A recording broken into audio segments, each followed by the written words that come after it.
soit ouvert et prêt à recevoir en fait tout ce que Dieu a à vous donner, à vous montrer, à vous révéler ce matin. Amen. Vous êtes avec moi? Yes. Ce matin, j'aimerais introduire ce temps de célébration avec plusieurs passages. Il y a ce passage dans la parole qui nous parle du fait que nous sommes le sel de la terre, que nous sommes la lumière du monde. Amen. Et sur la terre sur laquelle Dieu nous a placés dans un environnement particulier, dans un endroit bien précis. Et nous savons que Dieu ne fait pas les choses par hasard. Donc s'il nous a placés dans un environnement précis, c'est pour quelque chose, c'est pour un but. Okay. Et des fois, on peut se trouver dans une situation où on se dit « Ah là là, je ne suis pas satisfaite de l'environnement dans lequel je me trouve. J'aurais bien aimé habiter dans tel pays, dans tel quartier. » Mais ce matin, recevons la révélation, si ce n'est pas encore le cas, de pourquoi nous sommes là où nous devons être. Vraiment, c'est vraiment mon cœur pour nous-mêmes. Et Dieu nous dit dans sa parole qu'il nous confie des plus grandes choses lorsqu'on demeure fidèle dans les petites choses. Ça aussi, c'est pour un but. J'aimerais prendre avec vous le passage qui se trouve en Proverbes, chapitre 30, au verset 7 à 9. Et on a une personne du nom d'Agour qui formule une prière particulière à Dieu. Il lui dit « Mon Dieu, je te demande deux faveurs. Accorde-les-moi jusqu'à la fin de ma vie. Éloigne de moi maux et mensonges et ne me laisse pas devenir trop pauvre ou trop riche. Donne-moi juste ce dont j'ai besoin pour vivre. » Verset 9. « Si je possède trop, je risque de te trahir en disant « À quoi le Seigneur sert-il ? Et si j'ai trop peu, je risque de voler et de déshonorer ainsi mon Dieu. » Amen. Ce n'est pas parce qu'Agour a formulé cette prière que nous devons faire de même. Des fois, nous aspirons à plus. Nous aspirons à plus d'argent, plus de projets, à plus. Et ce n'est pas mal de demander plus. Mais ce que Dieu nous demande avant, c'est est-ce qu'on est déjà les bons gestionnaires de ce qu'on a déjà? Là où Dieu t'a placé, dans l'environnement dans lequel il t'a placé, avec les ressources dont tu possèdes, est-ce que tu es déjà un bon gestionnaire de ce que Dieu te donne? Et c'est là où je veux en venir ce matin, que Dieu puisse faire de nous de bons gestionnaires. Est-ce qu'on peut commencer à se lever dans la présence de Dieu et tourner nos cœurs vers lui et simplement lui dire « Seigneur, j'ai besoin de toi, même dans la gestion de ce que je possède. » Et peut-être que vous êtes déjà des bons gestionnaires de ce que vous possédez. Et gloire à Dieu pour ça. Soyez dans le partage et partagez la manière dont vous gérez ce que Dieu vous donne.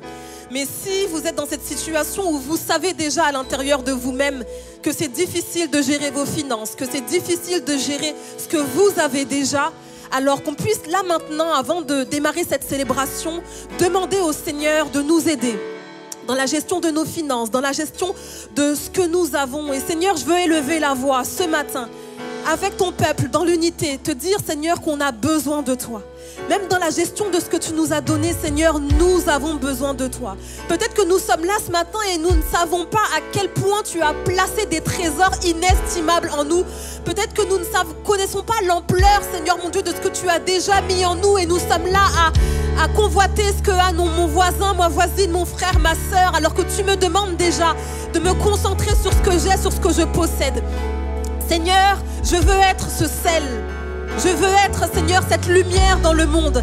Mais amène-nous déjà, Seigneur, à être de bons gestionnaires de ce que nous avons. Je sais que par toi, c'est possible. Que par ta grâce, c'est possible, Seigneur. Et je veux réaliser que si tu m'as placé là où je suis, c'est pour un but précis. Si tu m'as donné ce que j'ai aujourd'hui, ce que je possède, c'est pour un but précis. Alors que ta lumière, Seigneur, mon Dieu, nous éclaire. Que ta faveur, Seigneur, nous localise ce matin même, Seigneur. Avant d'entrer dans ce temps de louange, avant d'entrer dans ce temps de célébration, Seigneur, sois déjà toi-même célébré pour ta lumière qui est en moi. Sois toi-même déjà célébré, Seigneur, pour ta lumière qui est en nous. Sois célébré, Seigneur, mon Dieu, pour toutes les révélations que tu vas nous partager ce matin, Seigneur, mon Dieu. Merci pour ta vérité. Dans le nom de Jésus. Amen. Bonne célébration à tous. Alléluia. Alléluia. Bonjour à chacun. Reste encore 2 minutes dans cette atmosphère et reçois ce que Dieu veut te donner ce matin. Reçois le fait que il t'appelle à aller plus loin au niveau de tes finances. Il t'appelle à aller plus loin au niveau de ta gestion, de ta vie financière. Et dans cette série, il est question de sanctification et dans plusieurs domaines de notre vie. Et vraiment, sanctifier, c'est d'abord remettre tout à Dieu, qu'il prend le contrôle de toutes choses. Et ce matin, j'aimerais qu'on lui remette, premièrement notre adoration. Alors on va louer le Seigneur ensemble. On va le chanter, on va le célébrer. Et on va lui dire qu'il est le seul que l'on désire louer. Il est le seul qu'on désire adorer. Alors si tu es là, tu n'es pas venu pour être un spectateur, une spectatrice, mais bien pour louer le roi des rois. Alors on va dire je me prosterne. Oui, je me prosterne. Te couronne roi. Et je te donne ce qui est à moi. Père, je lève les yeux. Oui, vers toi, Seigneur. Alors viens en ce lieu et règne dans mon cœur. Simplement, on va dire, je te donne mon adoration. Je te donne. Ce matin, c'est une déclaration que tu fais à ton Père.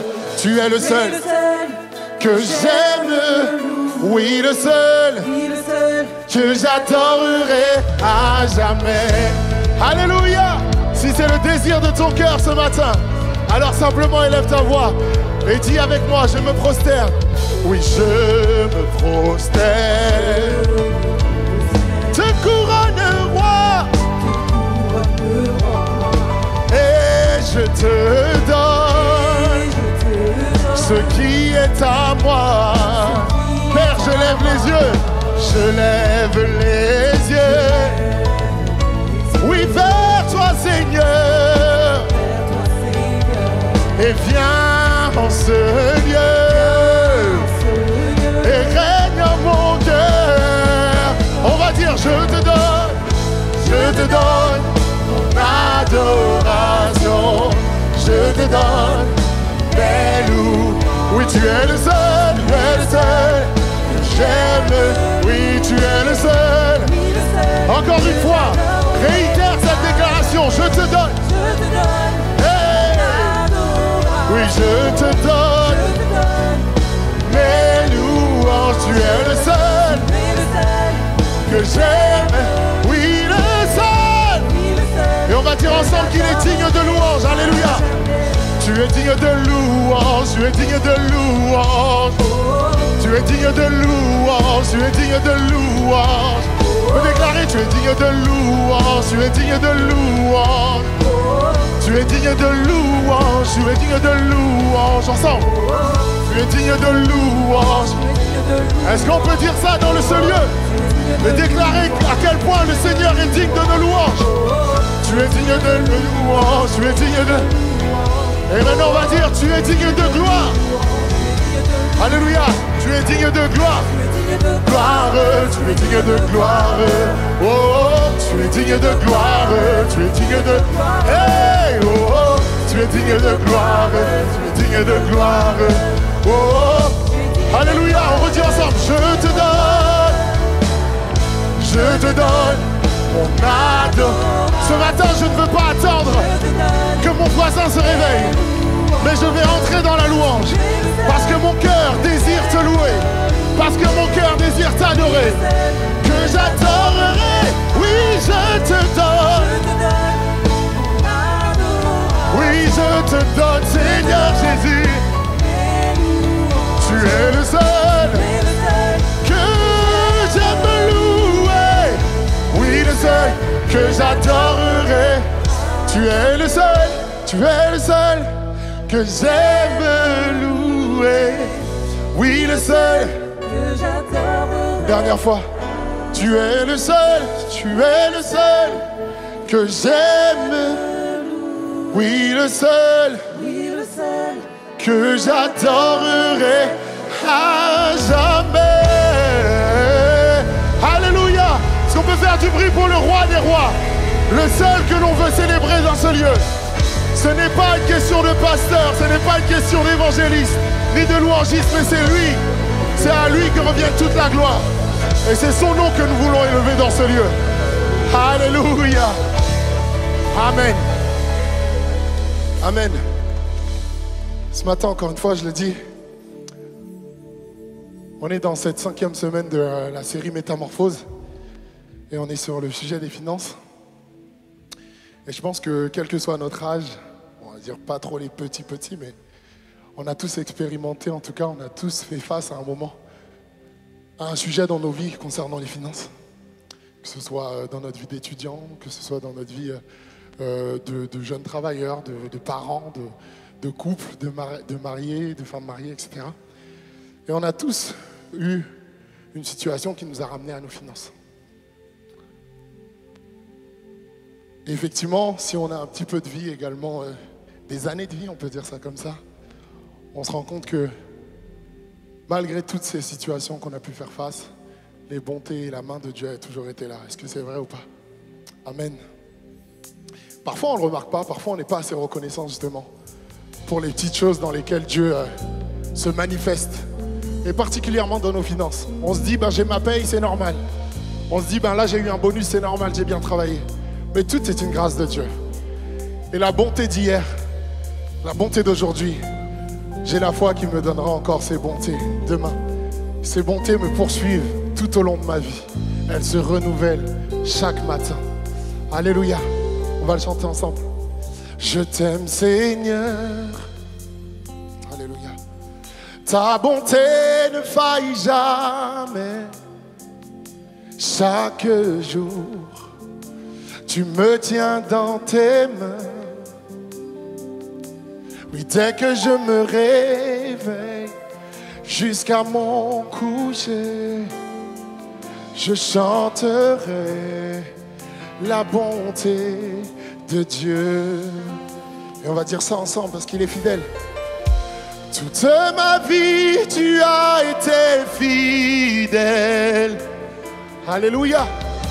Toute ma vie, tu as été si bon. Avec le souffle qui est en moi, je chanterai la bonté de Dieu. Alléluia. Si ce matin tu n'as pas honte de chanter la bonté de Dieu, alors on va lui dire simplement: j'aime ta voix, Père. Elle m'a conduit hors de l'épreuve.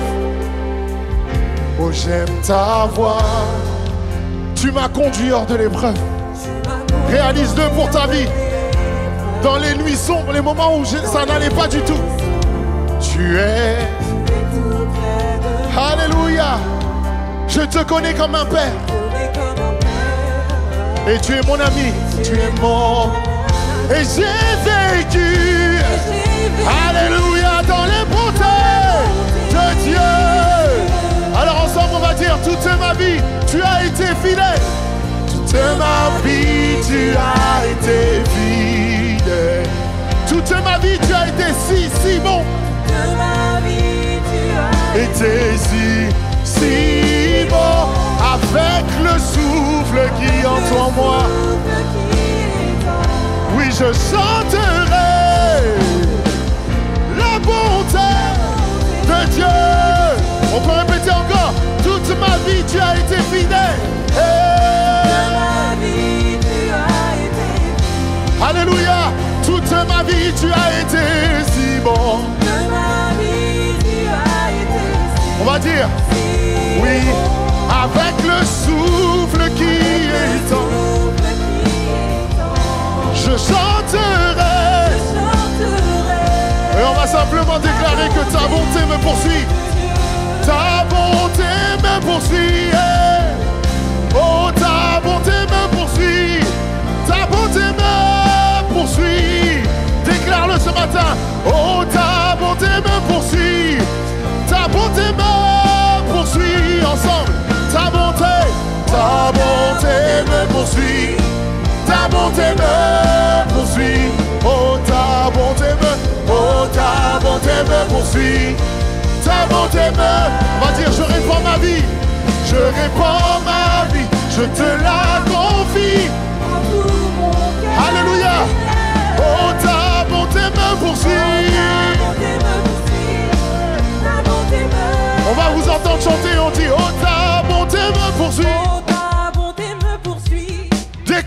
dans ce lieu? Oui, oh, ta bonté me poursuit. Ta bonté me poursuit. Ta bonté me poursuit. Oh, ta bonté me poursuit ce matin. Et l'assurance et la foi que la bonté de Dieu te poursuit et elle ne te lâchera pas. Et ta bonté me... Oui, oh, ta grâce me suffit. Ta grâce me suffit. Ta grâce me suffit. Alléluia. Oh, ta grâce me suffit. Ta grâce me suffit. Ta grâce me... Dernière fois. Oh, ta grâce me suffit. Ta grâce me suffit. Oui, Père, ta grâce me suffit. À chaque jour, je suis reconnaissant pour la grâce que tu m'as fait d'être ton enfant. On va dire simplement encore une fois. Toute ma vie, tu as été. Alléluia. Oui, toute ma vie, toute ma vie. Dis-le pour ta vie. Alors prends tout ton souffle et tu vas déclarer, je chanterai. Alléluia. Encore une fois. Toute ma vie, tu as été fidèle. Toute ma vie, tu as été si bon. Alléluia. Quelle que soit ton expérience, quel que soit ton âge, tu peux le déclarer ce matin avec le souffle qui est en moi. Alléluia.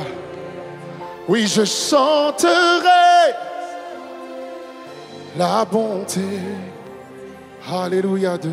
Oui, je chanterai et la bonté de Dieu. Oui, je chanterai. Alléluia. La bonté de Dieu.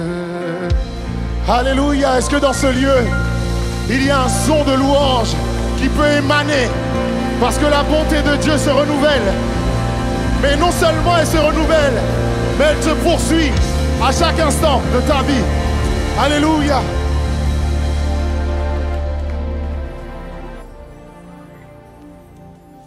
Merci Seigneur. Que je sois dans l'abondance, Père, que je sois dans la disette, je veux te faire confiance. Mais je veux surtout déclarer que tu es Dieu de tout. Je veux déclarer que tu es au contrôle.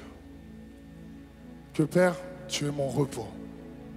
Que j'ai confiance en toi et que je m'appuie sur toi. Alléluia. On va le dire ensemble ce matin.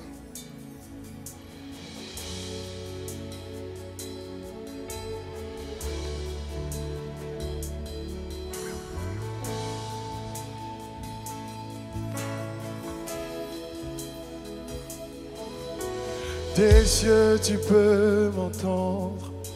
Je sais que tu t'approches quand je t'adore.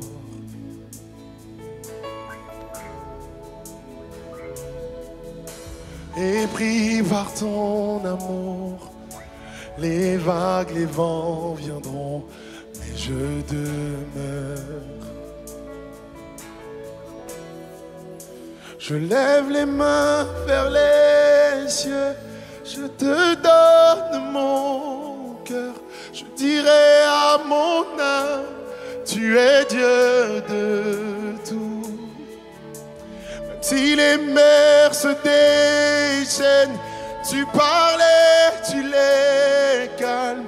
Tu es mon repos, tu es au contrôle. Alléluia. On va reprendre ça ensemble. Qui dit des cieux. Des cieux, tu peux m'entendre. Oui, je sais que tu t'approches. Alors que nous te louons, tu tends l'oreille. Alléluia, mon cœur t'adore. Je suis saisi par ton amour. Les vagues, les vents viendront. Mais en toi, je tiens ferme. Et on va dire, je lève les mains vers les cieux. Je lève les mains vers les cieux. Je te donne. Alléluia. Tu es Dieu de tout. Tu peux commander ton âme ce matin. Parce que même si les mers se se déchaînent. Père, tu parles. Tu es mon repos. Tu es au contrôle. On va dire simplement dans la vallée, je crois que tu es là pour me conduire. Dans la vallée, je crois, ton Saint-Esprit est là pour me conduire. Alléluia. Tu guides tous mes pas, Père. Tu guides tous mes pas. Déverse ta vie en moi. J'ai besoin de toi. J'ai besoin. Alléluia. Oui, je lève les mains vers le ciel. Je te donne mon cœur. Je dirai à mon âme, tu es Dieu. Même si les mers se déchirent. Alléluia. Je dirai mon repos. Tu es au compte. Je lève les mains. Je lève les mains vers les. Alléluia. Je te donne mon cœur. Je dirai à mon âme que tu es Dieu de tout. Oui, même si les mers et les océans se déchaînent. Père, tu parles et tu les calmes. Tu es mon repos. Oui, tu es au contrôle. On va déclarer encore une fois, je lève les mains. Je lève les mains vers les cieux. Je te donne mon cœur. Je dirai à mon âme, tu es Dieu de. Alléluia, même si les mers se déchaînent, même si les flots mugissent autour de moi. Hey, Père, tu es mon repos. Tu es au compte. Oui, tu es mon repos.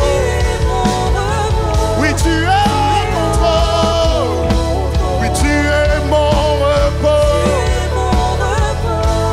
Tu es au... J'ai foi en toi. Oui, je ne craindrai rien. Déclare-le ce matin pour ta vie. Remets tout entre les mains du Père. Je ne craindrai rien. Tu es haut. Oui, tu es mon j'irai. Tu pourvois tous mes besoins. J'ai confiance en toi, Père. Tu es mon j'irai. Je ne crains rien parce que tu es là. Oui, tu es mon repos. Tu es haut. Une dernière fois. Oui, tu es mon repos.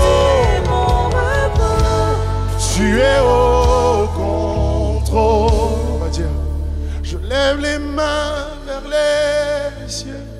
Je te donne. C'est une déclaration ce matin.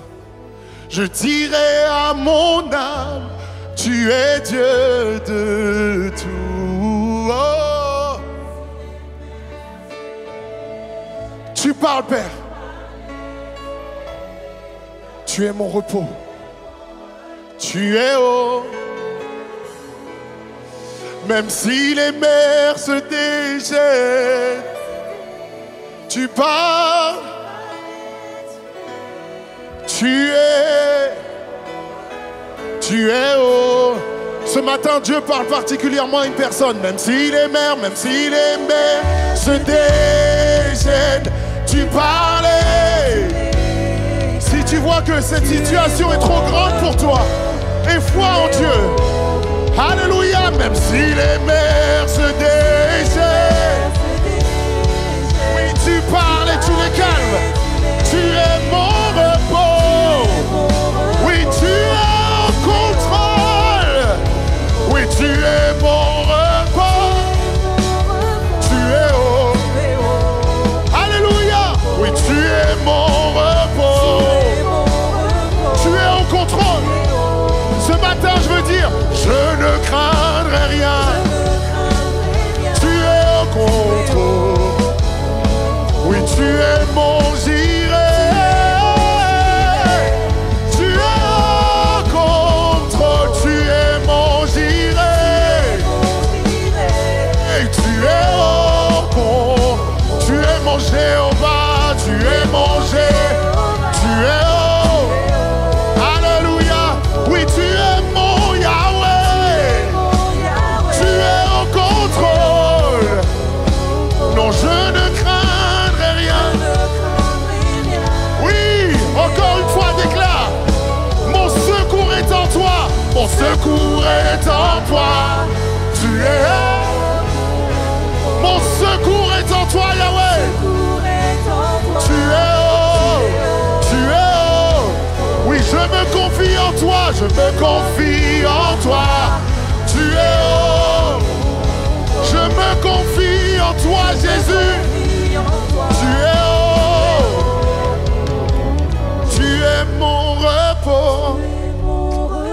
Alléluia, tu es au contrôle. Alléluia, je me confie en toi, Yahweh. Alléluia.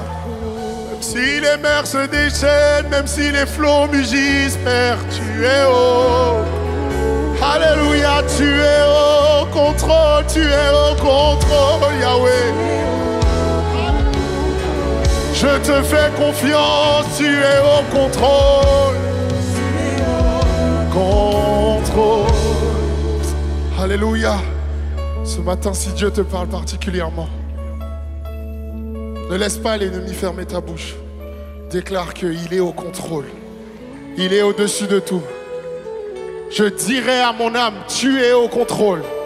Je dirai à mon âme, tu es Dieu de tout. Alléluia. Peut-être que ce matin, tu traverses quelque chose qui te paraît impossible. Il y a un mur devant toi. Et tu te dis vraiment, je ne peux pas. Je ne pourrai pas par mes propres forces. Mais déclare que même si les océans, même si les mers se déchaînent, je dirai à mon âme, tu es au contrôle. Même si la peur m'envahit, je dirai à mon âme, tu es Dieu de tout. Alléluia. Même si ça ne va pas dans mon foyer, je dirai à mon âme, tu es Dieu de tout. Alléluia. Même si je n'y arrive pas ce mois-ci avec mes finances, je dirai à mon âme, tu es au contrôle. Alléluia. Même si je vis une situation chaotique dans ma famille, je dirai à mon âme, tu es au contrôle. Tu es au contrôle. Dernière fois, je lève les mains. J'aime tellement cette déclaration. Je te donne mon cœur. Chante-le pas pour ton voisin ni pour ta voisine. Même si les mers. Ta présence est la paix. Et lorsque tu parles, mes millions d'échecs disparaissent. Même si les mers se déchaînent. Père, tu parles et tu aplanis mes sentiers. Tu es mon repos. Ici dans ta présence, Père, je veux rester. Alléluia. Tu es mon repos. Tu es au contrôle. Alléluia. Prends encore ce temps avec ton Père. Déclare-le qu'il est au contrôle. Sa présence est là. Son esprit est là. Ne passe pas à côté. On n'a pas besoin de connaître ta situation. Tu la connais, tu la déclares devant ton Père. Et tu déclares qu'il est au contrôle.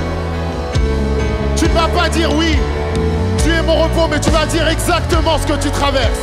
Et tu vas dire, Père, tu es au contrôle. Tu vas déclarer exactement ce que tu vis actuellement. Et tu vas dire, Père, je sais que tu es au contrôle. Parce que ici et maintenant, le Père peut agir pour toi.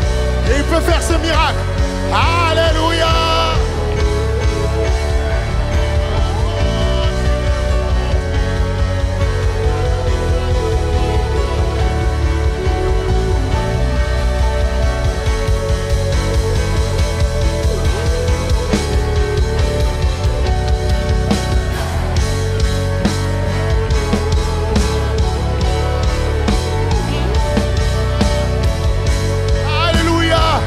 Merci pour ta présence, Père. Alléluia, tu es mon repos. Tu es au contrôle. Je dirai à mon âme, tu es au contrôle. Simplement dans ta présence. Oui, ici, en ce lieu, reste avec nous. Oh, oh, oui, ici, en ce lieu, reste avec nous. Père, nous t'accueillons dans ce lieu et nous te demandons de rester. Oh, ici, en ce lieu, reste avec nous. Oh, on va dire ici, en ce lieu, reste avec nous. Nous implorons ta présence, Père. Ce matin, nous ne voulons pas que passer à côté de toi. On veut vivre ta présence, oui. Ici, en ce lieu, reste avec nous, Yahweh. Alléluia. Oh, ici, en ce lieu, reste avec nous. Père, on te supplie de rester avec nous. Oui, reste avec nous.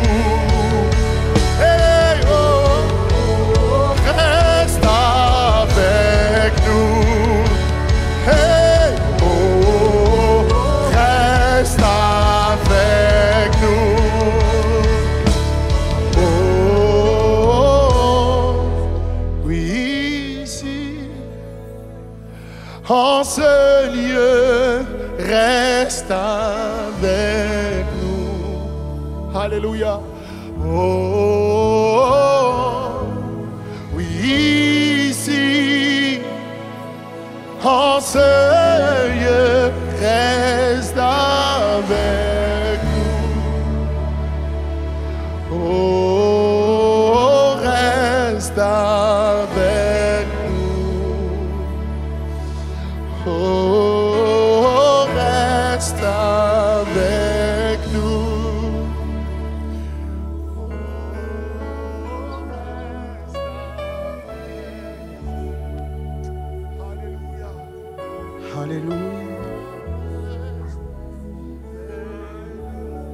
Seigneur, quelqu'un a besoin particulièrement que tu sois avec nous ce matin. Seigneur, on a besoin pour que tu descendes au milieu de nous, Seigneur Jésus. Que tu viennes là comme habiter, siéger, Seigneur Dieu.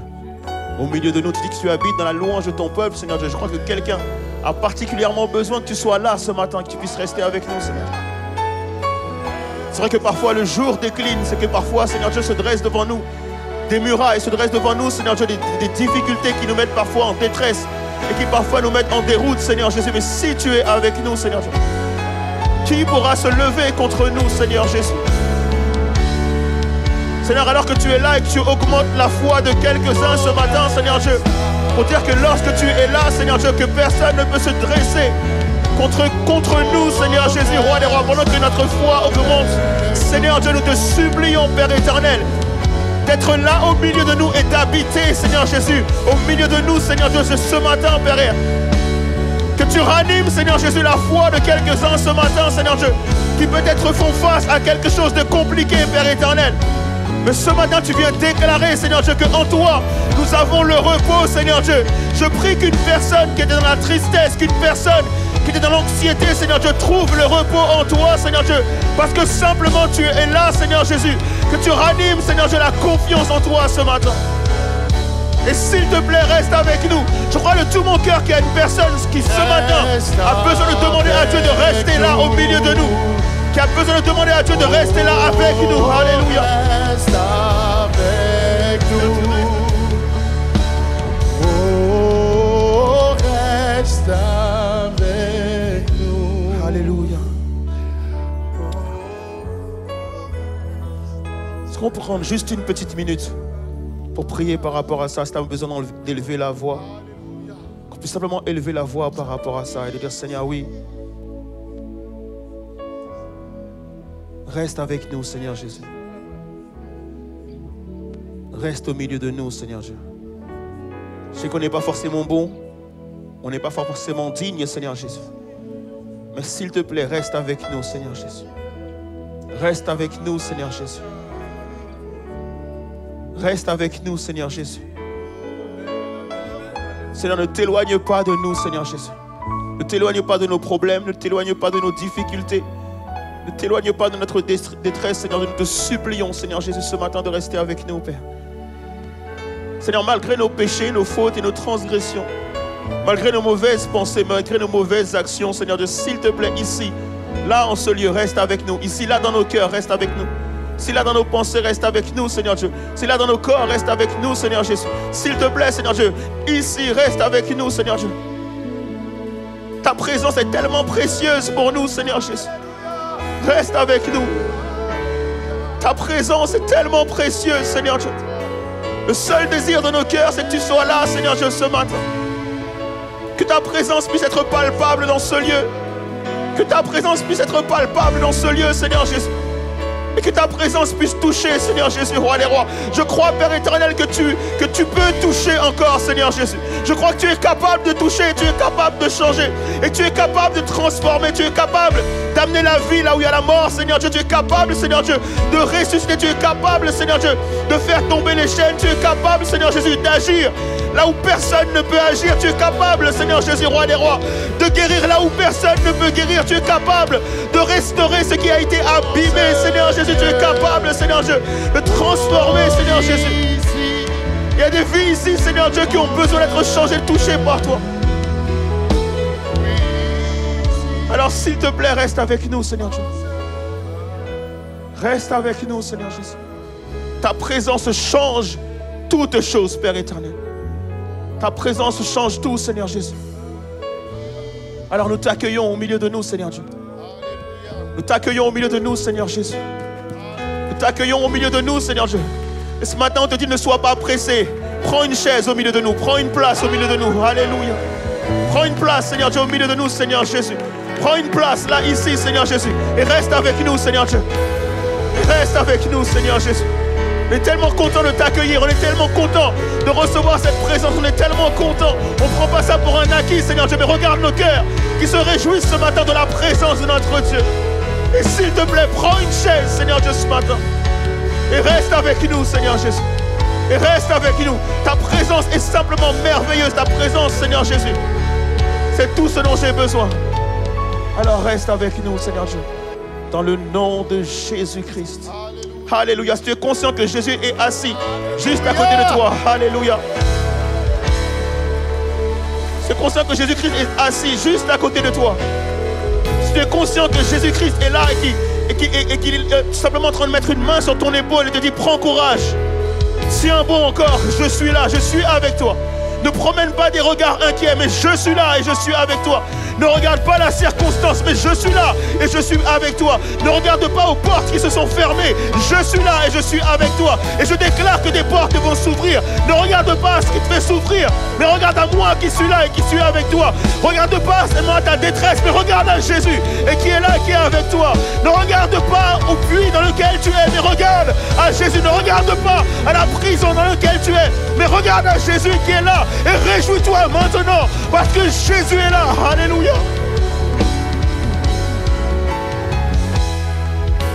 Seigneur, tu me rejoins dans ma détresse. Tu me rejoins dans ma calamité. Tu me rejoins là où je suis, Père éternel des armées. Et parce que tu es là, les portes s'ouvrent. Comme Pierre dans cette prison qui était là, enchaîné. Et un jour, Jésus a envoyé son ange. Et Pierre est sorti de la prison. Aucun gardien ne pouvait rien dire. Parce que l'ange de l'Éternel accompagnait Pierre. Et je crois que lorsque Dieu te délivre, personne ne peut rien dire. Le diable doit rester là, bouche bée, devant ta délivrance. Lui qui a essayé de t'enfermer, le diable reste là, bouche bée, alors que Dieu te fait sortir. Alléluia. Alléluia. Seigneur, tu ridiculises encore le diable. Dans ma détresse, tu ridiculises encore le diable, Seigneur Jésus. Et dans ma situation, tu utilises ma situation pour te glorifier ce matin. Et je me réjouis, Seigneur Jésus, roi des rois, parce que, Seigneur, je fais monter vers toi la gloire. Ma situation sert à ta gloire et ma situation est un témoignage à la gloire de Dieu. Alléluia. Et mon cœur déborde de louanges. Mon cœur déborde de louanges. Comme Pierre et Silas dans la prison, à minuit pile, ont déclaré maintenant nous allons louer l'Éternel parce que notre situation donne gloire à Dieu. Alléluia. Reçois la gloire ce matin qui t'est due. Que toutes nos situations soient un témoignage que tu es Dieu, que tu es vivant. Et que tu es vivant pour toujours. La mort n'a pas pu te retenir. Tu es vivant pour toujours. Et à jamais, tu es mort et ressuscité. Tu es glorifié à jamais. Dans le nom de Jésus-Christ. Sur ça, une dernière fois, je lève les mains vers les cieux. Alléluia. Je te donne le monde. Tu es au contrôle. Même si les mers se déchirent, tu parlais, tu es mon repos. Tu es au contrôle. Alléluia. Alléluia.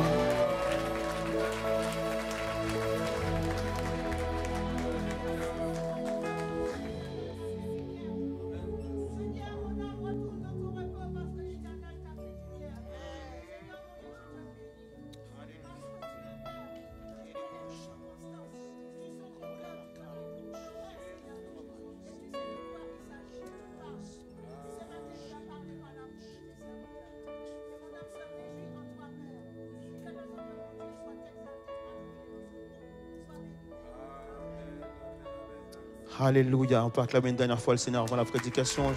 Merci à toute l'équipe de louanges. Et je crois que le Seigneur veut particulièrement dire à quelqu'un, si j'ai pu sortir de mon tombeau, je peux te sortir de ta situation. Alléluia. Merci Seigneur. Ce matin, on a un sujet particulier. On est toujours dans nos 50 jours pour une vie transformée. Est-ce qu'il y a des personnes qui sont bénies par rapport à cette série? Je crois vraiment à la métamorphose. Je crois vraiment que Dieu change vos vies. Je crois que vraiment Dieu change vos cœurs, que Dieu change vos pensées, que Dieu vraiment vous amène à devenir de meilleures personnes. Est-ce qu'on est d'accord avec ça ou pas? Pour que Dieu te permette d'être la meilleure version, tout simplement, de toi-même. Et ce matin, nous allons parler d'un sujet brûlant. Ok? Ce sujet, c'est le sujet des finances. Amen. Dis à ton voisin, Dieu a un regard sur tes finances.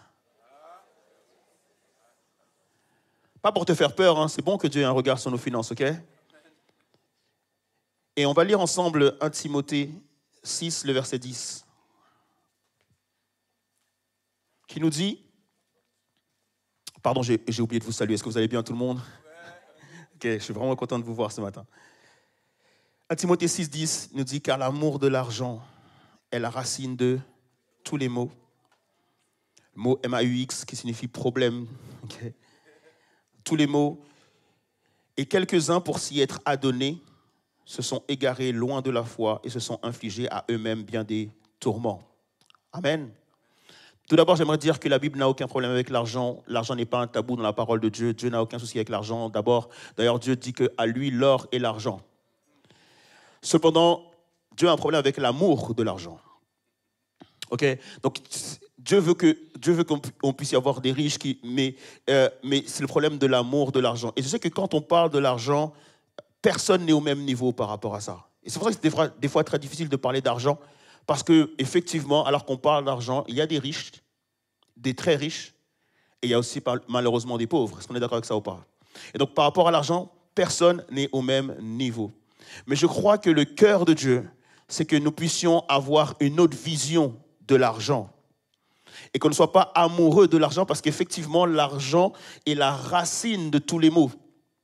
Dans le sens où, en fait, à partir des problèmes d'argent ou les problèmes de cœur par rapport à l'argent, ça peut générer d'autres problèmes. Est-ce qu'on est d'accord avec ça ou pas? Ça peut générer du mensonge, ça peut générer du vol, ça peut générer pas mal de problèmes qui sont en lien de base à l'argent. Et Dieu nous dit de faire attention, donc du coup, à l'amour de l'argent. Et donc, nous devons effectivement apprendre à gérer notre argent. Nous devons apprendre à faire confiance aussi à Dieu dans notre argent, par rapport à l'argent. Et Dieu veut que tu changes ton cœur par rapport à l'argent. Parce que quoi qu'il arrive, on a tous ce vieil homme. Et même si on a fait des progrès par rapport à l'argent, mais cependant, je crois qu'on doit encore faire des progrès par rapport à ça. Est-ce qu'on est d'accord avec ça ou pas? Et donc, le but de Dieu, par rapport à ton argent, par rapport à l'argent plutôt. Le but de Dieu, c'est que tu puisses honorer Dieu avec tes finances. Il y en a qui ne sont pas d'accord avec ça. Il y en a qui se disent, moi, c'est pour partir en vacances. Le but de Dieu, c'est que tu puisses honorer le Seigneur avec tes finances. D'accord? Et donc, par rapport à l'argent, le vrai problème, c'est qu'il y a pas mal de fausses croyances. Et donc, nous allons d'abord voir dans un premier temps ensemble quelles sont les fausses croyances et nous détacher de ces fausses croyances. Et ensuite, nous allons voir ensemble comment justement on peut honorer Dieu, comment on peut sanctifier notre argent et comment Dieu voit l'argent afin que nous puissions voir l'argent comme Dieu le voit. Est-ce qu'on est d'accord avec ça ou pas? Ok, pour le programme. Donc, du coup, quelles sont les fausses croyances? Première fausse croyance, c'est que pas besoin de gestion, Dieu pourvoira. Pas besoin de gestion, Dieu pourvoira. C'est-à-dire qu'il y a beaucoup de personnes qui pensent qu'ils n'ont pas à s'occuper, ils n'ont pas à gérer, ils n'ont pas à regarder ce qu'il y a sur leur compte en banque, ils n'ont pas à savoir, ils n'ont pas à gérer, faire de budget ou quoi que ce soit. Pour eux, de toute façon, quoi qu'il arrive, Dieu pourvoira. Je vis par la foi en Dieu. Dieu pourvoira toujours à mes besoins. Effectivement, Dieu pourvoit à nos besoins. Mais cependant, c'est nous qui devons faire attention à nos dépenses. Et c'est important de comprendre en fait que c'est pas parce que Dieu pourvoit à tes besoins que tu ne dois pas justement gérer. Gérer, c'est faire attention à tes dépenses, où est-ce que ton argent va. Et donc lorsqu'on ne fait pas attention à nos dépenses, lorsqu'on ne gère pas notre argent, souvent ce qui arrive, c'est que les gens qui ne gèrent pas dépensent souvent plus qu'il n'en faut, dépensent pas tout le temps au bon endroit, ils n'épargnent pas non plus. Malheureusement, ont du mal à faire des investissements et en même temps, en fait, souvent sont des opportunistes. Quand tu ne fais pas attention à l'argent, tu ne connais pas tes priorités, tu ne sais pas où va ton argent, tu ne sais même pas forcément si Dieu te bénit ou pas. Parce qu'effectivement, tu ne sais pas du tout, tu n'as aucun regard, aucune visibilité par rapport à ton argent. Dis à ton voisin, c'est important de gérer l'argent. Parce que les amis, beaucoup vont me dire, mais tu sais quoi, l'argent, c'est pas important, puis de toute façon, quoi qu'il arrive, tout ce qu'il me faut, c'est juste de quoi manger, etc., etc. En vrai, l'argent, c'est important. Ok? Beaucoup de personnes ne veulent pas parler d'argent. Beaucoup de personnes n'osent pas regarder leur compte en banque. Beaucoup de personnes ne regardent pas leurs dépenses. Beaucoup de personnes ne regardent même pas leurs factures. Mais l'argent, c'est important. Que tu en aies ou que tu n'en aies pas beaucoup, l'argent, c'est quelque chose d'important. Et Dieu s'intéresse à notre manière de gérer l'argent. Souvent, j'ai entendu lorsque quelqu'un gagne beaucoup d'argent et qui doit 20 euros, qui doit 30 euros, des choses comme ça, il y en a qui vont dire « Ah, mais ce n'est pas important pour lui ». Mais en fait, si, c'est important. Dieu regarde ce que tu fais avec ton argent. Si tu gagnes des millions d'euros et tu te dis « Ok, je peux dépenser 20, 30, 40, 50 euros par-ci, par-là », en fait, Dieu regarde quand même à cette dépense et il va considérer que c'est important parce que cette dépense aurait pu servir à bénir quelqu'un. Cette dépense aurait pu être utilisée à bon escient. Malheureusement, toi, tu dilapides parce que tu te dis, j'ai beaucoup, j'ai assez, etc., etc. Et tu te dis, c'est pas important. En fait, quoi qu'il arrive, 1 euro, c'est important. Peu importe le salaire, peu importe le montant qu'il y a sur ton compte en banque, l'argent sera toujours important. D'autres personnes vont se dire aussi, je donne ma dîme et je fais ce que je veux avec le reste. Beaucoup se disent, ok, moi j'ai donné ma dîme, j'ai donné mes 10% à l'église, j'ai donné mes 10% dans une œuvre, et donc maintenant le reste c'est à moi et j'en fais ce que je veux. Non, j'aimerais te dire que en réalité, c'est pas les 10% que tu as donné à Dieu qui sont à Dieu, mais c'est tout ton argent qui appartient à Dieu. On est d'accord avec ça ou pas? Et donc, du coup, ce n'est pas une question juste, j'ai juste donné ça et le reste, je peux en faire ce que je veux. Non, je dois veiller à comment je dépense tout l'argent que le Seigneur me donne. D'autres personnes vont me dire, moi, c'est moi qui ai travaillé, c'est mon argent, alors je me fais plaisir. Tu as le droit de te faire plaisir. Tu as le droit de partir en vacances. Mais cependant, la Bible nous rappelle une chose, c'est que c'est la bénédiction de l'Éternel qui enrichit. Et c'est elle seule qui se fait suivre d'aucun chagrin. Et donc, nous devons savoir que le plaisir que l'on peut se faire, l'argent que l'on a, tout ça, c'est des bénédictions de Dieu, en fait. Et donc, nous devons faire attention à ce que, justement, nous n'allons pas utiliser les bénédictions de Dieu pour des plaisirs qui seraient perso, qui ne seraient pas forcément dans la volonté de Dieu. Parce que Paul dit que tout est permis, mais tout n'est pas forcément utile. Et donc, du coup, effectivement, je peux avoir envie de me dire, ben voilà, cette voiture, elle me plaît, je vais me l'acheter. J'ai les moyens, j'ai les sous pour pouvoir le faire. Mais est-ce que c'est vraiment dans la volonté de Dieu que j'achète ce véhicule? Et souvent, on ne se pose pas la question parce qu'on se dit, à partir du moment où j'ai les moyens, je fais. Alors qu'en réalité, étant donné que c'est l'argent de Dieu, que c'est la bénédiction de Dieu, je dois soumettre toutes mes envies, tous mes besoins, tous mes plaisirs à Dieu. Ça ne veut pas dire que je n'ai pas le droit de le faire, mais cependant, je dois toujours faire attention avant de le faire. Amen. Autre chose aussi, c'est que tu dois savoir, et nous devons savoir que notre identité n'est pas dans notre porte-monnaie. Beaucoup de personnes, malheureusement, lorsqu'elles ont beaucoup d'argent, ont de l'estime pour eux-mêmes. Mais quand elles n'ont pas d'argent, vont manquer d'estime. Et un texte, c'est Proverbe 22, le verset 1 et 2, qui nous dit « Bon renom vaut mieux que grande richesse, et l'estime des autres est plus précieuse que l'or et l'argent. Riches et pauvres ont ceci en commun, c'est l'Éternel qui les a fait l'un et l'autre. » C'est une réalité, les amis. C'est-à-dire que, en fait, il faut que tu comprennes que ton identité n'est pas dans ton argent. Tu peux être riche, tu peux être pauvre, mais quoi qu'il en soit, en fait, ton identité appartient à Dieu. Et en même temps, en fait, c'est beaucoup mieux d'avoir une bonne renommée que d'être riche. Parce que Zachée était riche, il n'avait pas une bonne renommée. Parce que son argent, sa richesse, ils avaient mal acquise. Et donc, du coup, effectivement, les gens le considéraient comme étant un voleur, bien qu'il était riche. Et je préfère largement être considéré et être une personne que les gens estiment plutôt que d'être riche. Est-ce qu'on est d'accord avec ça ou pas? D'autres personnes aussi vont se dire, je n'ai pas besoin de travailler parce que Dieu pourvoira. Proverbe 20, verset 4 nous dit, à cause du froid, le paresseux ne laboure pas, et à la moisson, il demandera, mais il n'y aura pas. À cause du froid, le paresseux ne laboure pas. Et la Bible, en fait, souvent, lorsqu'on ne travaille pas, lorsque c'est possible de travailler et qu'on ne travaille pas, va considérer cela comme de la paresse. Et donc, c'est important, en fait, de savoir que selon Dieu, en fait, te donne la santé, donne les capacités, donne le travail et te demande effectivement de travailler. Il se peut effectivement que dans nos vies, il peut y avoir une saison où je ne travaille pas. Pourquoi? Parce que peut-être que je fais une formation, peut-être que je suis en train de me réorienter, peut-être que je suis en train de réfléchir à ce que je veux faire, mais ça doit durer une saison. Ça ne doit pas prendre toute une vie et ça ne doit pas être une saison trop longue parce que c'est important effectivement de travailler. 2 Thessaloniciens 3, le verset 10-12 nous dit « En effet, lorsque nous étions chez vous, nous vous avons donné cette recommandation, que celui qui refuse de travailler renonce aussi à manger. Or, nous apprenons que certains d'entre vous mènent une vie déréglée, ils ne travaillent pas, ils se mêlent des affaires des autres. Nous invitons ces personnes, j'aime trop quand il dit ça, nous invitons ces personnes à suivre la recommandation suivante, au nom du Seigneur Jésus-Christ, travaillez dans la paix et gagnez vous-même votre pain.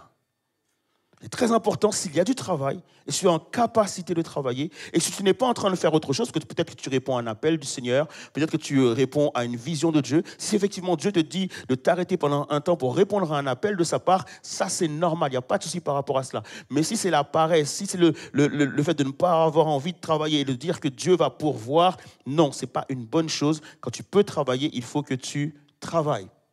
Proverbe 10, verset 5 nous dit, « Celui qui amasse pendant l'été est un fils avisé. Celui qui dort pendant la moisson est un fils qui fait honte. » Dormir pendant la moisson, ça signifie en réalité dormir alors qu'il y a du travail, alors qu'il y a des possibilités. Et donc, il est dit que c'est un fils qui fait honte. Pourquoi? Parce qu'en fait, le Père, notre Dieu, a pourvu au travail, il a donné le travail. Et donc, c'est quelque part honteux de se dire que je ne peux pas effectivement travailler ou bien que je vis sur le compte de l'État, etc., etc. Ce n'est pas une bonne chose. C'est bon d'avoir une bonne renommée et de pouvoir aussi honorer son Père par le fait de travailler.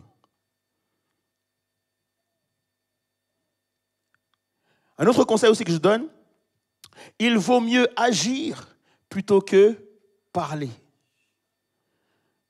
Trop de gens sont dans le rêve. Oh, je vais faire ci, je vais faire ça. Dieu m'a dit ci, m'a dit ça. Et puis, un jour, je vais monter mon entreprise. Un jour, je vais faire ci, un jour, je vais faire ça. Et c'est des personnes, en fait, qui, presque chaque semaine, ont un projet différent. Et puis, ils ne t'en parlent pas pendant un temps, et puis après, à un moment donné, ils reviennent dessus, ils te parlent de ce projet. En fait, Dieu te dit, en fait, c'est mieux de commencer quelque chose.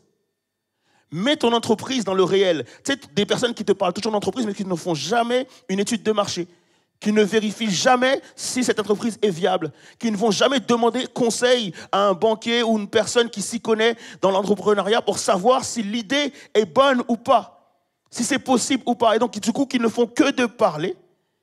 La Bible nous dit qu'effectivement, Proverbe 14, verset 23, nous dit « Tout travail obtient un salaire, mais le bavardage ne conduit qu'à la pauvreté. »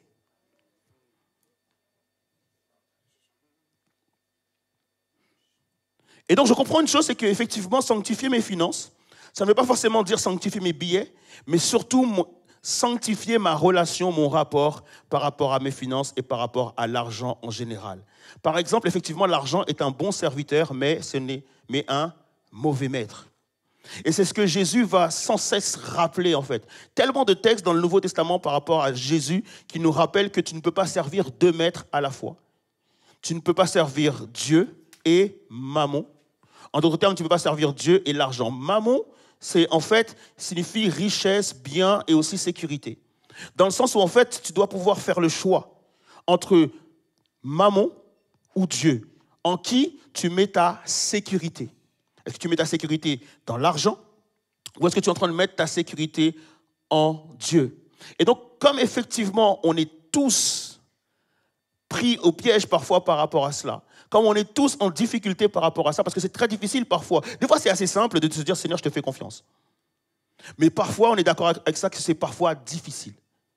C'est parfois difficile parce qu'il y a des tentations. Tu viens de monter ta boîte, etc. Tu viens de comprendre qu'effectivement, l'État prend beaucoup sur les ressources de la boîte. Et donc, effectivement, tu peux être tenté de ne pas tout déclarer. C'est des choses qui peuvent effectivement arriver d'être tenté.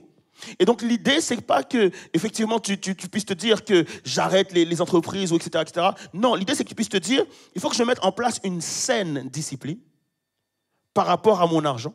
Et en mettant en place une saine discipline par rapport à mon argent, petit à petit, je vais pouvoir placer effectivement ma confiance en Dieu et pas dans l'argent.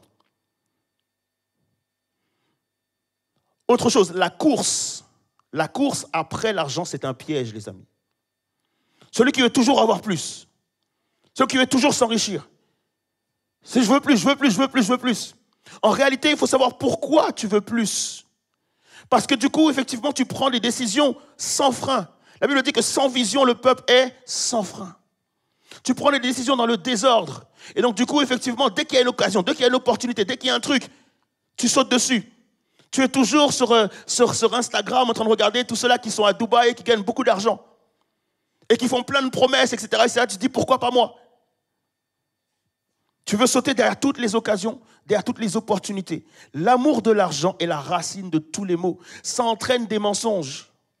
Combien de personnes qui effectivement se sont fait avoir par du marketing de réseau, qui se sont dit, vas-y, on me promet si j'arrive à faire rentrer 10 personnes, qui feront rentrer 10 personnes, qui feront rentrer 20 personnes, du coup je vais avoir beaucoup d'argent.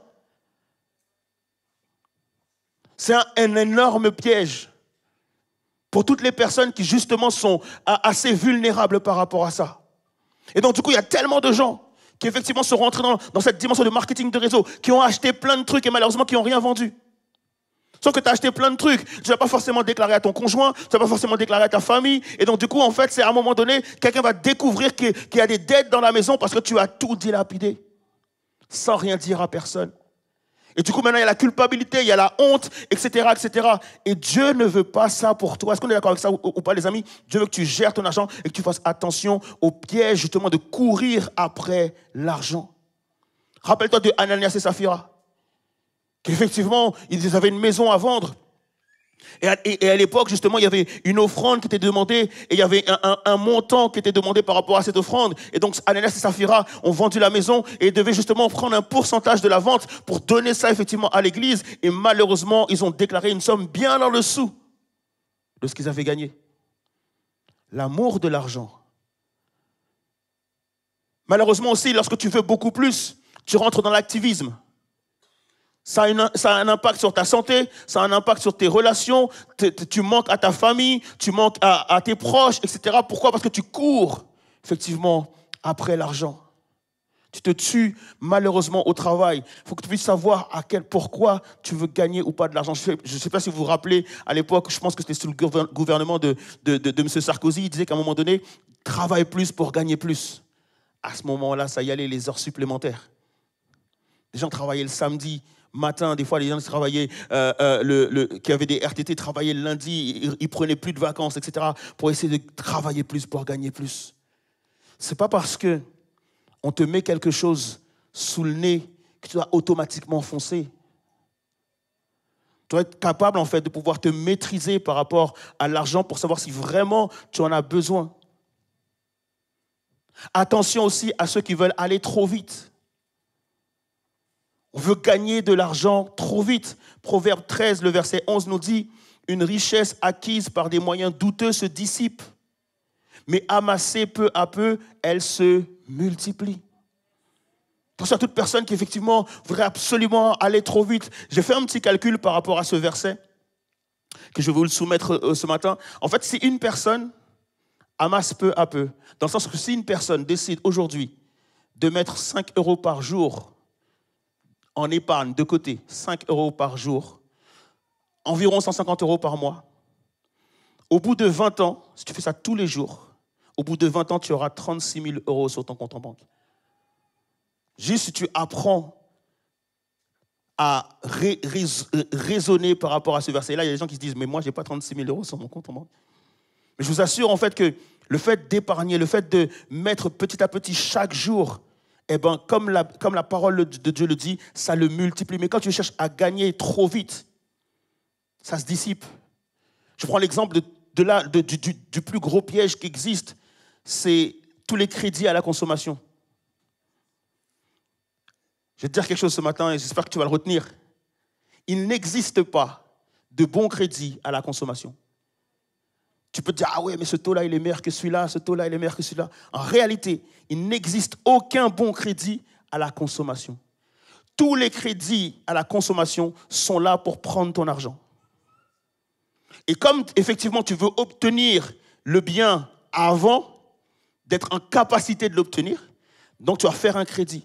Et malheureusement, en fait, beaucoup de personnes se sont perdues dans ça, se sont trompées par rapport à ça et ont fait beaucoup de crédits. Sauf que il y a une petite ligne au niveau de tous les crédits à la consommation où il écrit « Un crédit doit être remboursé ». Et je vous assure, les amis, il n'existe pas de bon crédit à la consommation. Tous les crédits que tu fais, tu vas devoir les rembourser. Proverbe 22, verset 7 nous dit « Le riche domine sur les pauvres. Celui qui emprunte est esclave de celui qui prête. » Donc c'est important en fait de comprendre ça. Mais ce verset-là, il dit aussi autre chose. Il dit aussi que si quelqu'un te demande de l'argent et que tu sens qu'il est dans le besoin, ne lui prête pas, donne-lui. Ah, il n'y a pas d'amen par rapport à ça. Ne lui prête pas, donne-lui, parce que celui qui emprunte est esclave de celui qui prête. Donc si tu lui empruntes, si tu lui prêtes de l'argent, il devient ton esclave. Il y en a qui disent, j'ai beaucoup d'esclaves.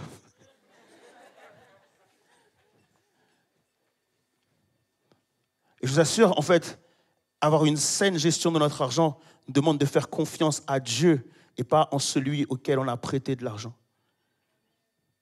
Attention au crédit à la conso. Autre chose, que l'argent ne soit pas une source de séparation ni de division. Ça, c'est super important. Tu dois prendre la décision aujourd'hui. De dire, Seigneur, je ne veux pas que l'argent soit une source de séparation ou de division dans ma vie. Je ne veux pas que l'argent soit une source de séparation par rapport à ma famille. J'assure, les amis, c'est trop dur de voir qu'il y a des gens qui font partie de la même famille, des personnes qui ont grandi ensemble, qui aujourd'hui ne peuvent pas se croiser, qui aujourd'hui ne peuvent pas se parler à cause d'un souci d'argent. Et quand tu vas chercher la somme, tu te dis que c'est une somme tellement infime. Notre identité n'est pas dans notre porte-monnaie. Notre identité n'est pas dans notre argent.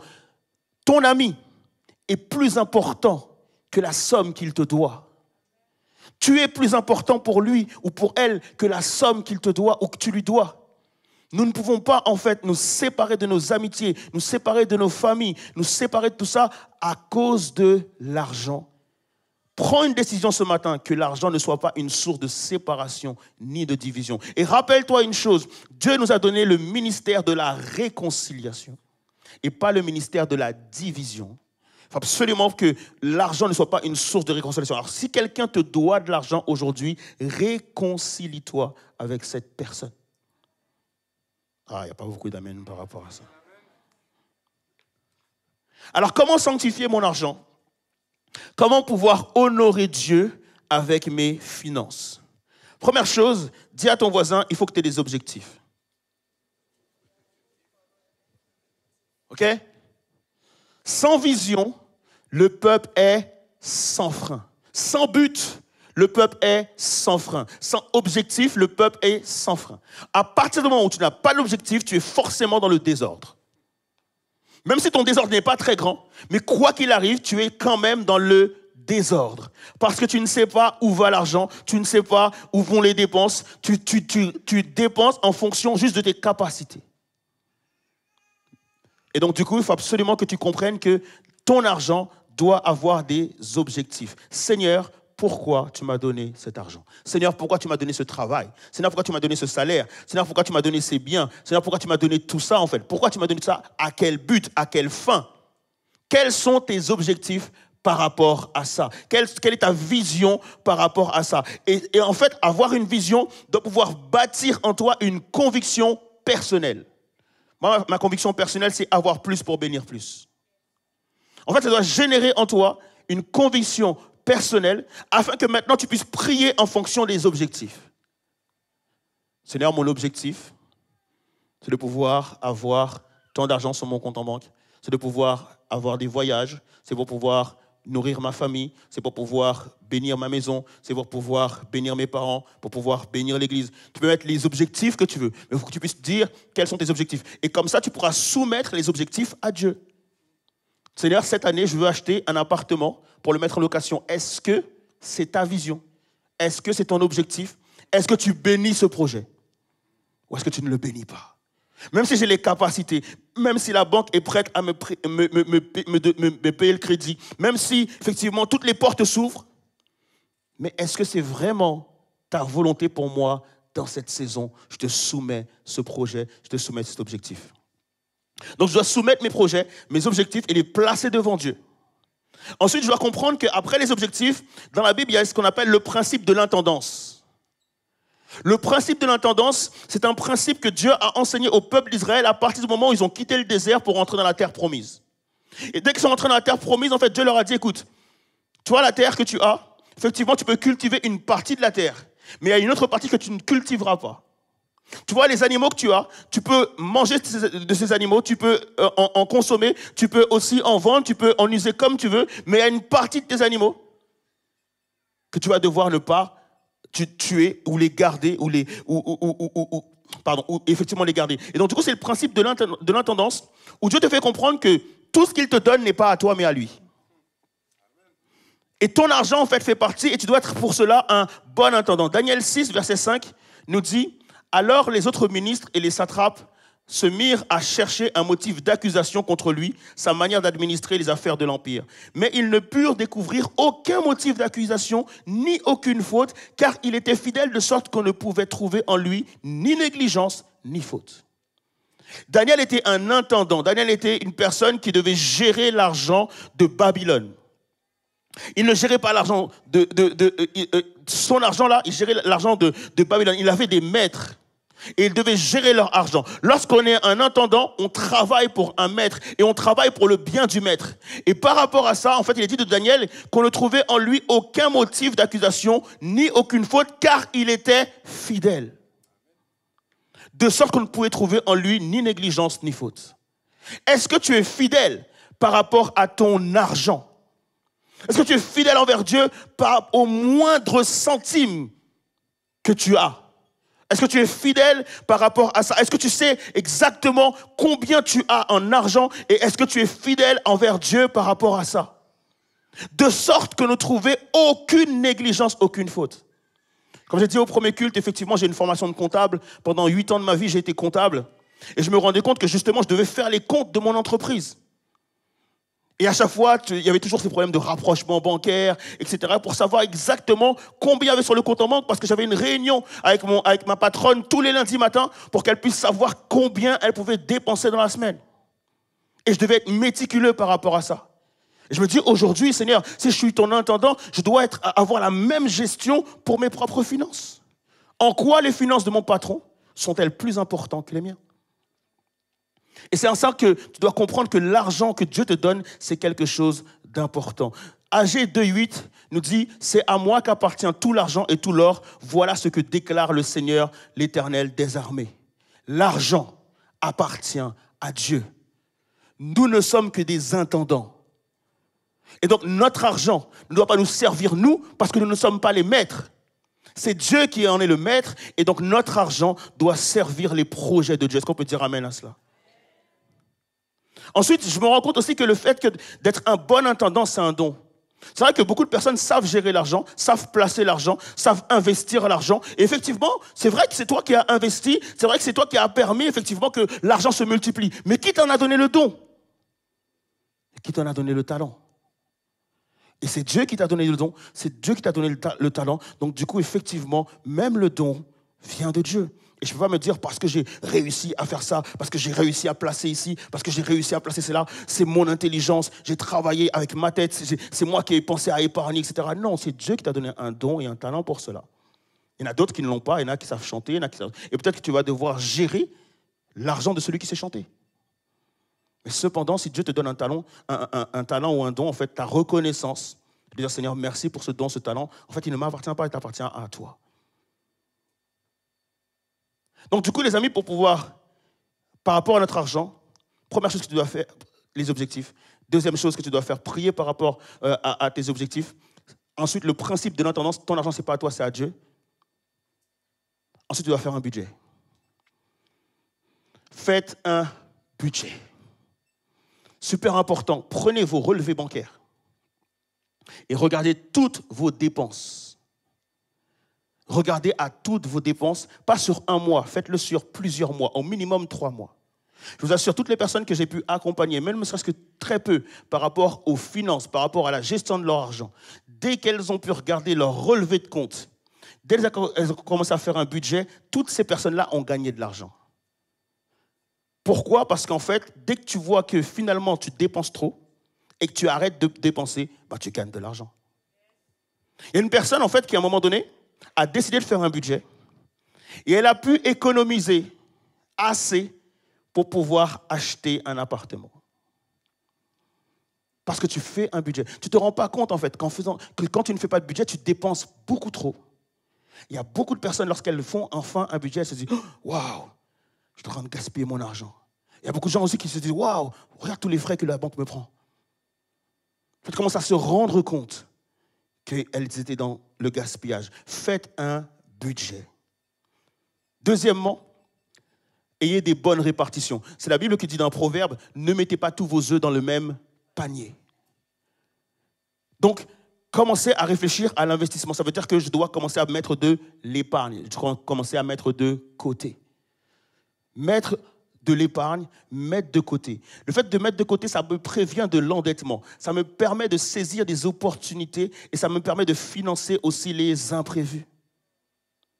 C'est important de mettre de côté. Il y a des personnes en fait, qui ont besoin, il y a des personnes qui sont dans la pauvreté, il y a des personnes qui sont dans la misère. Et le fait que toi, tu dépenses tous tes sous, le fait que toi, tu dépenses à tort et à travers, fait que tu ne peux pas être une bénédiction pour ces personnes. Essayons de mettre de côté, essayons de pouvoir épargner. Mais cependant, attention à ne pas épargner à l'excès. Épargner à l'excès, c'est tomber dans l'amour de l'argent. Épargner à l'excès, c'est avoir peur d'investir. Épargner à l'excès, c'est commencer à vivre dans la crainte ou dans la peur, à se poser des questions parce que tu perds ta confiance par rapport à Dieu. C'est important d'avoir une pleine confiance en Dieu par rapport à notre argent parce qu'en fait, ensuite, il va falloir commencer à obéir à Dieu par rapport à nos finances. Est-ce que tu as déjà réfléchi à ça? Comment je peux obéir à Dieu par rapport à mes finances? Je suis sûr et certain que plusieurs fois dans ta vie, Dieu est venu te voir et a parlé à ton cœur. Donne à un tel, donne à un tel, donne à un tel. Et malheureusement, tu n'as pas pu le faire. Ou Dieu t'a dit, investis dans ce projet. investis ici, investis là. Ou Dieu t'a fait comprendre que je veille sur ton argent et je te demande de placer ton argent ici, de placer ton argent là. Malheureusement, tu n'as peut-être pas forcément fait confiance à Dieu. Demande à Dieu de t'aider à pouvoir lui faire confiance. La Bible est claire par rapport à ça. Sans la foi, Hébreux 13, le verset 5 en fait, sans la foi, non, Hébreux 11, pardon, personne ne peut plaire à Dieu. C'est important de faire confiance en Dieu, à Dieu par rapport à notre argent. Vous savez les amis, on chante les bontés de Dieu ne sont pas épuisées, qu'elles ne sont pas à leur terme. On chante que Dieu est grand, on chante que Dieu est au contrôle, on chante que Dieu est souverain, on chante que Dieu est capable de tout. Mais dès qu'il s'agit de notre argent, tout le monde recule. Super important que peu à peu, jour après jour, quotidiennement, en faisant des budgets, en comprenant la dimension de Dieu par rapport à l'argent, tu puisses de plus en plus faire confiance à Dieu par rapport à ton argent.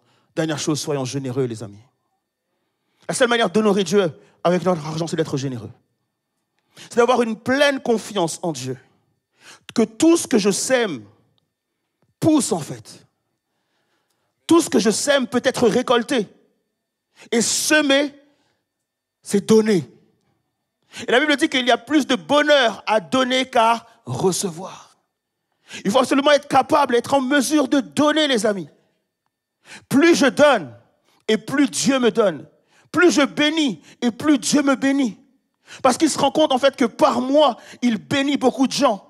Et comme c'est son cœur de bénir, il donnera encore plus pour bénir. En d'autres termes, en fait, lorsque Dieu te dit d'être généreux, il te dit, t'es mon fils ou t'es ma fille, sois comme moi. Regarde à Dieu, regarde à toute la générosité de Dieu. Regarde le monde qui est autour de toi. Regarde toute la grandeur de Dieu autour de toi. Regarde le nombre des fleurs. Regarde le nombre des oiseaux dans le ciel. Regarde le nombre de poissons dans la mer. Regarde le nombre de ce que Dieu a fait. Dieu a tout fait en grand pour te dire, je suis grand. Ne t'inquiète pas, ne fais pas attention à tout ça. Ne t'inquiète pas du lendemain. Le lendemain pourvoira pour lui-même en fait. T'inquiète pas pour cela. Je vais pourvoir pour toi. Mais je veux que tu sois généreux. Je vais terminer avec ça les amis. Parce que je sais que par rapport à l'argent, pour beaucoup d'entre nous, c'est peut-être le plus gros de tes combats. Et je ne suis pas en train de te dire que moi-même, je suis personnellement arrivé par rapport à ça. Et je pense que moi-même encore, je dois faire pas mal de progrès par rapport à ma gestion financière. Dans le sens où je dois encore plus faire confiance à Dieu dans mes finances. Est-ce qu'il y a une personne ici qui se dit, Seigneur, c'est vrai, j'ai besoin de te faire confiance dans mes finances. J'ai besoin de te faire confiance dans mes finances. Parce que le projet de Dieu pour toi, c'est que tu es plus que ce dont tu as besoin. Le cœur de Dieu pour toi, c'est que tu es beaucoup plus que ce dont tu as besoin. Et il y a un texte que souvent nous répétons dans multiples choses, mais c'est un texte qui a un lien avec l'argent. Il est dit, si tu es fidèle dans les petites choses, je te confierai de grandes choses. En d'autres termes, si tu es fidèle dans les petites sommes, je te confierai de grandes sommes. Ce n'est pas un problème pour Dieu que tu sois riche. Ce n'est pas un problème pour Dieu que tu aies beaucoup de moyens. Mais ce que Dieu regarde, c'est ton cœur. Est-ce que si je te donne beaucoup, est-ce que tu vas partager beaucoup? Est-ce que si je te donne beaucoup, est-ce que beaucoup autour de toi auront de l'argent? Le cœur de Dieu pour nous, le cœur de Dieu pour le monde, le cœur de Dieu pour les gens qui sont autour de toi, c'est le même cœur qu'il y avait dans l'église primitive. Il est dit qu'il n'y avait au milieu d'eux aucun pauvre et aucun indigent. Le cœur de Dieu, c'est qu'il n'y ait pas de pauvres en fait. C'est tout simplement ça. Le cœur de Dieu, c'est que personne ne soit dans la mendicité. Que personne ne soit pauvre, que personne ne soit indigent. Et pour cela, il est prêt à bénir. Il est prêt à donner afin qu'il remplisse cette vision, qu'il n'y ait plus de pauvres. Et Dieu te demande ce matin, est-ce que tu veux rentrer dans cette vision-là? Alors commence à ouvrir ton cœur. Alors commence à ouvrir ton cœur. J'ai à cœur de prier pour quelqu'un qui voudrait que Dieu ouvre son cœur. Qui voudrait que Dieu ouvre son cœur. Qui voudrait que Dieu puisse déraciner les mauvaises pensées par rapport à l'argent. Que Dieu puisse déraciner toutes les mauvaises choses par rapport à l'argent. Que mon cœur soit totalement ouvert à ce que je puisse être une bénédiction pour toutes les personnes qui sont autour de moi. Est-ce qu'il y a des gens qui veulent être des bénédictions ce matin? Est-ce qu'il y a une personne qui veut être une grâce ou une bénédiction pour son voisin, pour sa voisine, pour une personne qui est à côté de toi peut-être ce matin? Tu ne connais pas la vie de ton voisin, tu ne connais pas la vie de ceux qui sont autour de toi. Mais ce que Dieu veut, c'est qu'il n'y ait pas de pauvres ni d'indigents. Toutes les capacités que Dieu te donne, toutes les finances que Dieu te donne, c'est pour pouvoir remplir cette vision-là. Dieu ne veut pas qu'il y ait des pauvres. Dieu ne veut pas qu'il y ait des mendiants. Dieu ne veut pas qu'il y ait des indigents. Et c'est pour ça qu'il donne de la richesse. Alors ne soyons pas comme toutes ces personnes qui allons utiliser nos richesses uniquement pour notre nombril. Mais soyons des personnes en fait qui allons faire comme notre Dieu. Commençons à bénir les amis. Alors si tu veux lever ta main, je vais prier pour toi ici et maintenant. Seigneur, je te remercie parce que tu nous parles tantôt d'une manière, tantôt d'une autre. Et tu nous rappelles ce matin que l'argent et l'or, tout ça t'appartient, Seigneur Dieu. Tu nous rappelles que ton cœur, c'est de donner, Seigneur Jésus. Et tu nous rappelles que ton cœur, c'est de donner en abondance, Père. Tu es ce Père qui donne. Tu es ce Père qui pourvoit. Tu es ce Père qui bénit, Seigneur Jésus. Tu es ce Père qui multiplie. Tu es ce Père qui exauce. Tu es ce Père, Seigneur Dieu, qui donne en abondance, Seigneur Dieu, Papa. Et je crois que toutes les personnes qui sont ici, peut-être, Seigneur Jésus, ont à cœur d'avoir de l'argent, ont à cœur, Seigneur Dieu, de pouvoir, Seigneur Dieu, avoir beaucoup même peut-être d'argent. Et tu nous rappelles ce matin que tu n'as aucun problème par rapport à ça. C'est vrai que le monde qui nous entoure sont en train de nous dire que l'argent c'est tabou. Il n'y a pas de tabou pour toi. L'or et l'argent t'appartiennent réellement, Seigneur Dieu. Et tu es au contrôle de ces choses, Père éternel des armées. Et ce matin, je sais que tu veux bénir. Je sais que tu veux bénir une personne financièrement ce matin. Mais s'il te plaît, que nos cœurs soient alignés au tien, que nous puissions te ressembler, que nous puissions avoir le même cœur que toi, Seigneur Dieu. Que nous puissions avoir ce désir de pouvoir bénir autour de nous, de pouvoir faire du bien autour de nous, que nous puissions être dans ce désir de remplir notre fonction afin qu'il n'y ait plus de pauvres ni d'indigents, Père éternel. Qu'il n'y ait plus de personnes qui ont du mal à se vêtir, qu'il n'y ait plus de personnes qui aient du mal à manger, qu'il n'y ait plus de personnes, Seigneur Dieu, qui aient des difficultés par rapport aux finances, Seigneur Jésus, Roi des rois. Je sais que tu vas bénir quelqu'un ce matin parce que tu as à cœur de bénir tant de personnes, Seigneur Jésus. Alors, Seigneur, par la foi, je lève les mains vers toi, Seigneur Dieu, et je te dis, Seigneur, bénis pour bénir ce matin. Bénis pour bénir, Seigneur Dieu, toute personne qui ouvrira son cœur, toute personne qui sera dans la générosité, toute personne, Seigneur Dieu, qui va ouvrir son cœur ce matin à être dans la générosité, va recevoir une bénédiction de ta part, Seigneur Dieu. Je sais que déjà tu ouvres les écluses des cieux, Seigneur Dieu, Papa, parce que tu veux bénir, Seigneur Jésus. Alors je prie, Père éternel des armées, comme David l'a dit, j'ai été jeune et j'ai vieilli. Je n'ai jamais vu un juste abandonné, ni sa postérité, de génération en génération, ni sa postérité mendier son pain. Seigneur, aide-nous à ne pas nous comporter comme des mendiants. Aide-nous à ne pas nous comporter comme des paresseux. Aide-nous à ne pas nous comporter comme des personnes, Seigneur Dieu, qui ne veulent pas donner. Aide-nous à te ressembler, à avoir le même cœur que toi, Seigneur Jésus, afin que l'argent ne soit plus jamais un problème pour personne, Seigneur Jésus, Roi des rois. Je déclare dans le nom de Jésus-Christ que l'argent ne sera plus jamais un problème. Que l'argent ne sera plus jamais une source de dispute. Que l'argent ne sera plus jamais un frein. Que l'argent ne sera plus jamais un souci. Dans le nom de Jésus-Christ, je déclare que l'argent ne soit plus jamais un problème. Seigneur, je déclare que la générosité, au nom de Jésus, les cœurs s'ouvrent, Père éternel, afin que la générosité se déploie, Seigneur Jésus. Alléluia. Que ton Saint-Esprit rende, Seigneur Jésus, la générosité possible dans ce lieu, Père éternel des armées. Alléluia. Que la générosité nous sorte, Seigneur Dieu, des prisons de l'impossible. Que la générosité nous fasse sortir, Seigneur Jésus, Roi des rois, des prisons de l'enfermement par rapport à l'argent, Père éternel. Seigneur, glorifie ton nom maintenant, Père, financièrement, Père éternel des armées. Et permets, Seigneur Jésus, Roi des rois, que chaque personne qui va ouvrir son cœur ce matin, que l'argent ne soit plus un problème dans sa famille, plus un problème dans son cœur, plus un problème dans ses pensées, plus un problème dans son esprit. Seigneur, je demande au nom de Jésus une bénédiction qui aille au-delà de toute mesure pour toute personne qui étend sa générosité maintenant. Seigneur, tu étends, tu étends, tu étends, tu étends la générosité. Tu ouvres les cœurs, tu étends, Seigneur Jésus, roi des rois. Dans le nom de Jésus-Christ. Alléluia. Alléluia, que Dieu vous bénisse, les amis.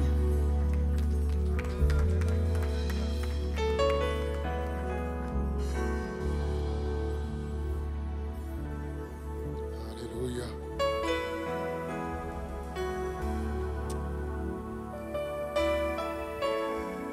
Alléluia, merci. Merci Seigneur parce qu'on a pu recevoir ces clés. À vous, Évidence Home, j'espère que vous avez pu aussi recevoir ces clés, que vous avez été bénis par le message. C'est le moment pour nous de nous quitter. On vous laisse et on vous dit à dimanche prochain. Soyez bénis.